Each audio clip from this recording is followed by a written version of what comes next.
Hey Divera family, kamusta kayong lahat?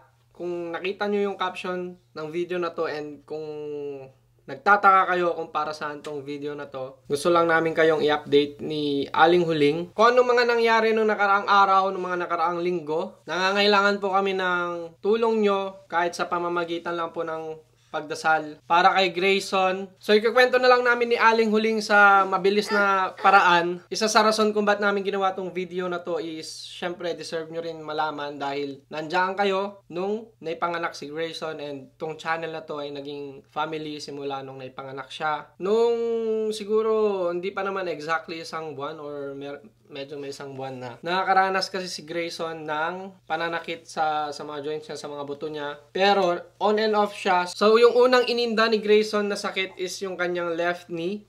And tinanong namin ni Aling Huling kung ano ba ang nangyari. So sinabi niya nauntog lang daw bago sila pumasok sa daycare. Nauntog daw sa may pinto pero hindi naman daw narinig ni Aling Huling na umiyak or nagsumbong sa kanya kung anong nangyari. Kasi nung bandang hapon na lang daw sumakit, right? Sabi sa daycare. Like nag-ano na siya, naglilimp na siya. And then, kinabukasan, biglang ang sumakit naman is yung kanyang right knee. Na-i-stretch naman niya na bigla yung kanyang left, like yung sumakit nung nakaraang araw. So, isang araw sa kanyang daycare, tumawag yung teacher niya na nagbabantay doon sa kanya na hindi daw makalakad si Grayson, umiiyak for 3 hours. Yun, sinundo ni Aling Huling kahit nasa work pa siya noon. Pinunta kaagad namin siya sa family doctor namin and then in-advise niya kami na pa-x-ray si Grayson. So, pumunta kami, pina-x-ray namin, kinabukasan, lumabas yung result na wala naman nakita na walang mali. So, syempre ang inisip namin, baka lumalaki lang siya, siguro sign lang yun ng kasama lang sa kanyang paglaki. So, a week after nun, ang sumasakit naman sa kanya is yung ankle niya. Kaya, napapaisip kami bakit ganito yung nangyayari. We just thought that maybe he wanted attention because he was the oldest at daycare, and then at home, he's the oldest too. We just thought maybe that's why he was saying these things, but it turned out to be something much more serious than just wanting attention. So fast forward to Thursday, his teacher messaged me. You guys don't mind Asher at the back. So his teacher messaged me a picture of Grayson laying down on the floor and said, he's been like that ever since he finished his nap. And when he woke up from his nap, he was like screaming for me. And so that's when I was like, we need to bring him to the ER because something is not right. So we brought him to the ER and they took some x-rays and blood work. So nakarating pala kami ng ER nung Thursday night, November 14. Bago mag alas 9 or past 9 na yon. Pero nakapasok kami mga 4 AM na. Like, nasa loob naman na kami noon. Pero, like, yung turn na namin para makita yung doctors, mga 4 AM na. So, kasi maraming bata rin na, kung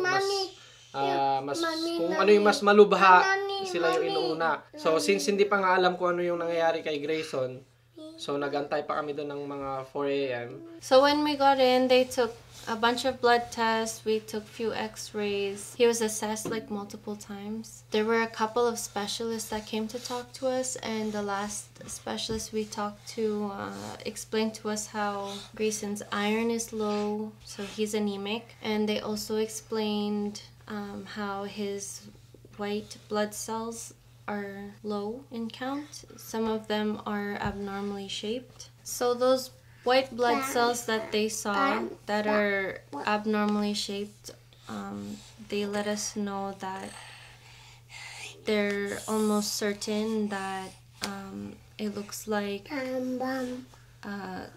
leukemia. So he has a procedure on this coming Monday to get some bone marrow extracted, and they're gonna decipher which type of leukemia it is. And then we'll know more answers from there, but as for right now, that's all we know. Yeah. So if you guys could just keep Grayson in your prayers and just pray for him to stay healthy, get healthier. We're not doing this video for any type of attention or for clout or whatever. We just want to let you guys know what's going on, and you know, you never know what's going on in someone's life, so just treat everyone kindly, because you never know, especially your loved ones. No crying. No crying. I'm not crying. Yeah. May leukemia nga si Grayson. Hindi namin in-expect na mangyayari sa kanya yun. Kasi, you know, sobrang sigla niya. Hanggang ngayon, masigla siya. Sobrang bibo niya pa rin. Kaso, yun nga, kaya pala, nung natutulog, every time na natutulog siya, sobrang nagpapawis. Nung baby pa lang siya, ganun na siya. As in, sobrang basa yung kanyang unan kapag natutulog siya, kahit winter, kahit malamig, kahit may aircon. Yung pala, sign na daw pala yun ng may leukemia siya. So, isa yun sa symptoms ng leukemia. And nung nalaman namin yung result kahapon, syempre, hindi namin alam kung anong gagawin namin hanggang ngayon. Dahil simula nun is parang nabago na naman yung buhay namin dahil kailangan namin mag-focus sa kanya, and then syempre meron pa si Asher. At syempre kung paano rin namin pagsasabayin yung mga trabaho namin. So malaking adjustment yung gagawin namin sa pang-daily na buhay namin. Like, simula ngayon, nagawa na namin to ni Aling Huling, like tong video na to na kaming dalawa lang, pero sa mga susunod na araw, makikita nyo kami magkasama sa hospital, ganon, kasi kailangan ni Grayson na kasama doon sa hospital. Pero ang kagandahan nun, during the day, pwede namin siyang iuwi, pero sa gabi, kailangan namin siyang ibalik sa hospital before bedtime, like 8 p.m. kasi kailangan siyang i-monitor ng doktor kung anong nangyayari. So for now, ang binibigay pa lang sa kanyang medicine is Tylenol kapag sumasakit yung para sa kanyang sa tuhod. Pero ngayon naman is nakakalakad na siya. Nung pumunta kami ng ER, talagang hindi niya may straight yung kanyang tuhod. Kahit nung pinapatayo siya ng doktor. Ginawa namin tong video na to is not for content. Gusto namin isama kayo sa journey ni Grayson. And expect nyo na lang na sa mga susunod na video, more on uploading tayo about kay Grayson kasi gusto ko i-post lahat ng mga mangyayari sa kanya hanggang sa gumaling siya. And yun din, speaking of gumaling, sabi kasi rin nung specialist na nakausap namin kahapon is yung treating naman daw ng leukemia dito sa Canada is excellent. Pero syempre kailangan pa rin namin ng prayers nyo para kay Grayson na maging strong para sa amin ni Aling Huling. Nasabi na rin namin sa mga family namin and then sa ibang friends namin ay hindi pa kami nagre-reply sa iba dahil parang gusto muna namin kami muna makakalam. So kung tatanungin nyo rin kung nasan si Grayson, bakit tatlo lang kami ngayon, si Grayson po ay nakila mama. Mamaya susunduin